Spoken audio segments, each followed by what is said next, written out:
Assalamualaikum warahmatullahi wabarakatuh. Baik, untuk pertemuan kali ini kita akan bahas sedikit mengenai konsep data warehouse. Dan sebelumnya di pertemuan minggu lalu kita sudah bahas juga tentang data mining ya. Kita kupas sedikit tentang data mining dan machine learning. Nah, sekarang kita coba bahas tentang data warehouse ya. Data warehouse di sini merupakan suatu database penunjang keputusan yang dikelola secara terpisah dari database operasional perusahaan. Jadi, data warehouse ini bukan database yang ada di dalam suatu perusahaan. Nah, artinya tidak dikelola bersama dengan database yang ada dalam suatu organisasi itu ya.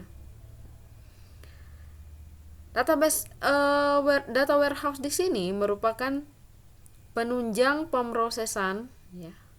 Data warehouse di sini merupakan penunjang pemrosesan informasi dengan menyediakan suatu platform ya, dengan menyediakan suatu platform yang kokoh untuk analisa data yang mengandung histori dan terkonsolidasi. Suatu data warehouse ini menurut Bapak data warehousing ya, W.H. Inman ya. Suatu data warehouse adalah suatu koleksi data yang bisa digunakan untuk menunjang pengambilan keputusan manajemen yang berorientasi subjek atau topik terpadu time varian ya, dan tidak mudah berubah. Di sini ada kata time varian ya. Data warehouse memiliki salah satu karakteristik yaitu time varian. Apa itu time varian? Ya.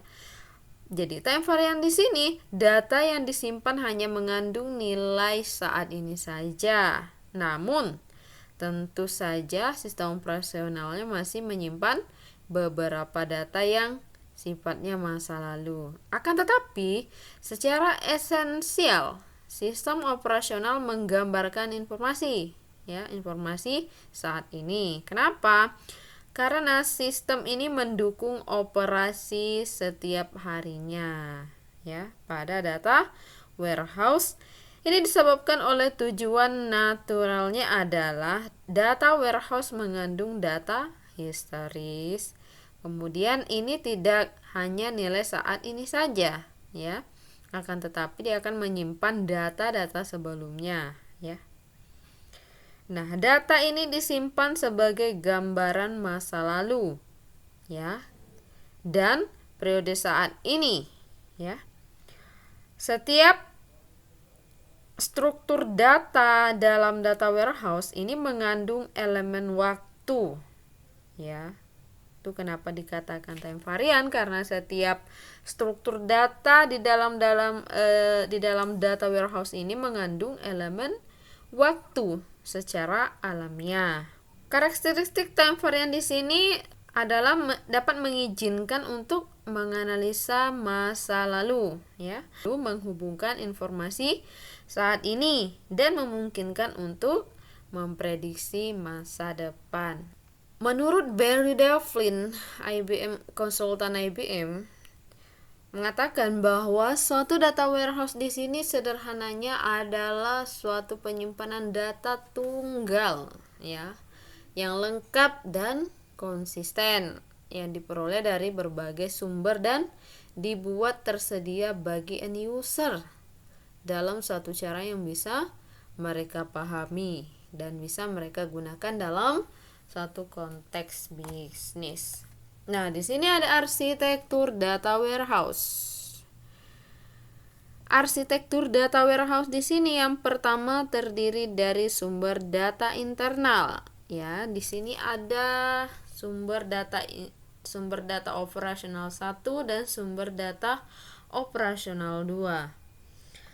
Sumber data operasional di sini mengandung data operasional di dalam suatu organisasi, ya, misalnya basis data pelanggan ya, basis data pelanggan dan produk. Nah, ini terdapat di dalam sumber data operasional atau sumber data internal.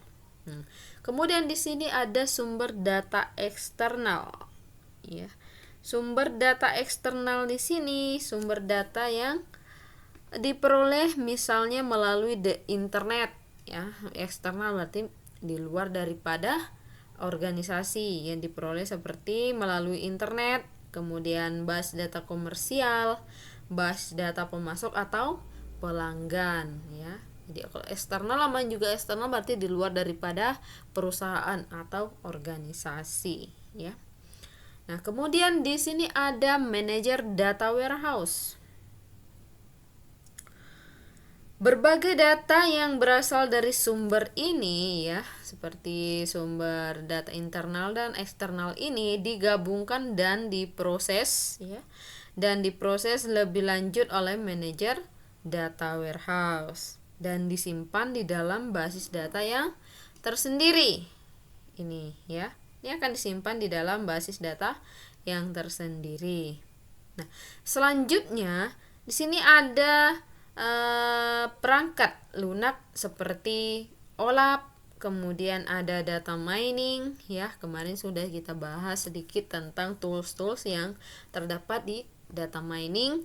Kemudian di sini ada OLAP, digunakan oleh pemakai untuk mengakses data warehouse ya.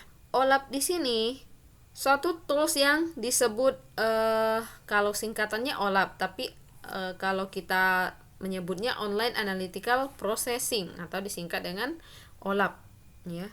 Tujuannya apa? Untuk melakukan analisis data ya, analisis data multidimensional secara interaktif yang nantinya akan menjadi fasilitas yang memudahkan untuk melakukan proses data mining ya.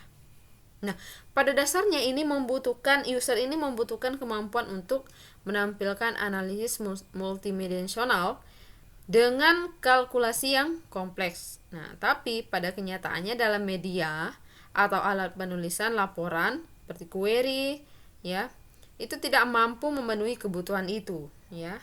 Melihat kenyataan tersebut, maka dibutuhkan suatu alat tambahan atau tools yang mampu menjawab semua persoalan tersebut ya.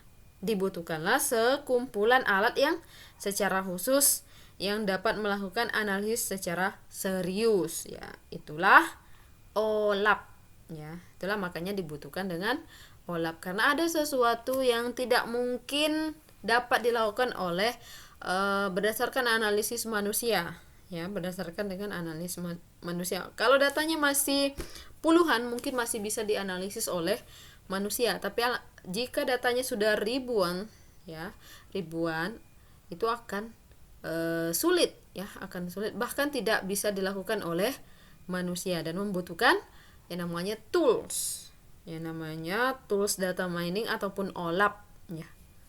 Itulah fungsinya dibutuhkanlah OLAP karena untuk membantu pekerjaan manusia juga pastinya, seperti itu ya. Kemudian ada perangkat IETS, perangkat pelaporan, perangkat pengembangan aplikasi, sama aja ya, sama aja dengan OLAP dan data mining. Oke. Kemudian jika nanti ada pertanyaan, bagaimana kiranya analisis kinerja penjualan dengan data warehouse, apa mungkin bisa dilakukan dengan menggunakan data warehouse? Ya, pastinya bisa ya. Karena data warehouse ini menyajikan sebuah pondasi untuk berbagai jenis dari analisis dan pelaporan ya mengenai penjualan beserta prediksinya ya. Laporan dan analisis penjualan beserta prediksinya ini menyajikan pandangan bagi penjualan yang ada di dalam perusahaan ya. Ini dapat mengintegrasikan informasi dari penjualan, kemudian konsumen dan keuangan ya, untuk melengkapi gambaran kinerja penjualan. Kemudian perancangan data warehouse. Nah, di sini ada beberapa petunjuk dalam membangun data warehouse. Yang pertama, kita harus menentukan misi dan sasaran bisnis bagi pembentukan data warehouse Jadi kita harus mengetahui dulu ya, apa yang menjadi sasaran bisnis kita sebelum kita membentuk sebuah data warehouse ya. Sebelum kita menganalisis data, kita harus mengetahui dulu apa yang menjadi sasaran bisnis kita. Misalnya kita ingin penjualan kita menjadi lebih baik atau lebih kita tingkatkan dalam penjualan. Makanya kita harus mengetahui dulu tujuan kita apa ya sebelum kita melakukan proses atau analisis dari menggunakan warehouse atau data warehouse ya.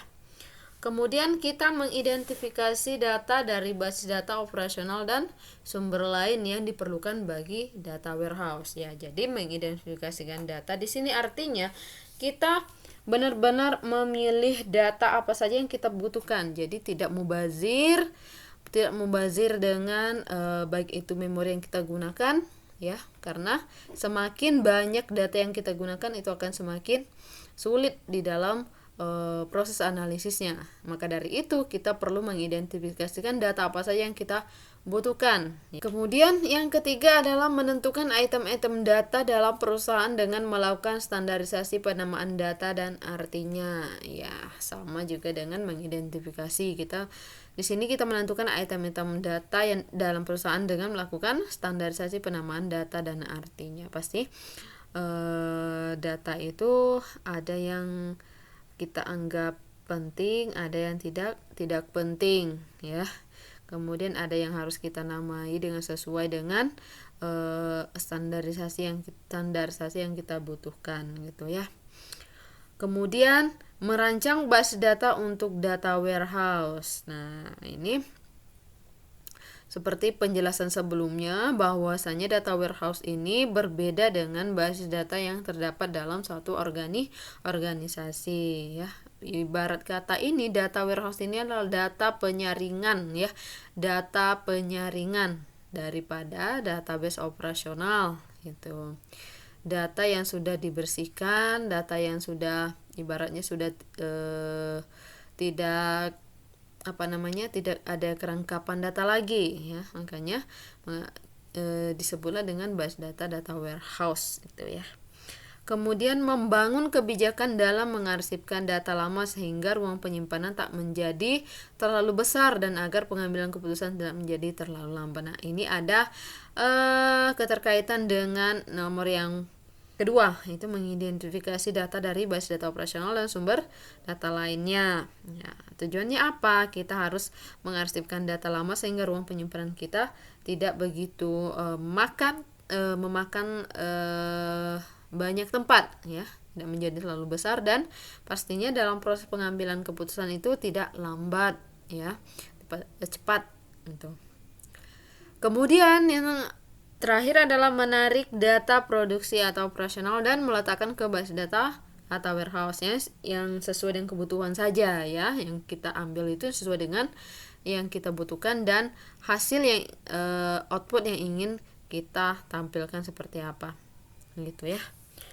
Kemudian data warehouse di sini pastinya memiliki karakteristik tersendiri ya. Di antaranya ada terintegrasi ya, datanya terintegrasi, kemudian non volatil, kemudian tadi sudah saya jelaskan time variant atau memiliki rentang waktu atau history ya. Kemudian kira-kira apa saja nilai data warehouse yang bisa kita dapatkan jika dikombinasikan dengan bisnis intelijen? Kira-kira apa saja yang kita dapat peroleh jika data warehouse ini kita kombinasikan dengan bisnis intelijen? Pasti ada. Yang pertama, kita dapat memahami apa yang terjadi pada bisnis. Kita dapat menentukan tren bisnis. Kemudian kita dapat memprediksi kesempatan di masa mendatang dan kita dapat mengukur performance. Oke. Inilah yang dapat saya sampaikan untuk pertemuan kali ini. Jika ada pertanyaan, teman-teman boleh tanyakan langsung di kelas Edmodo kita atau di grup WhatsApp kita boleh. Kemudian untuk pertemuan minggu besok adalah pertemuan minggu yang terakhir karena bulan depan kita akan UAS. Jadi pertemuan minggu depan saya akan sampaikan kisi-kisi UASnya ya, kisi-kisi UASnya kira-kira apa saja, kemudian kalian boleh pelajari. Oke, sekian dari saya. Wassalamualaikum warahmatullahi wabarakatuh.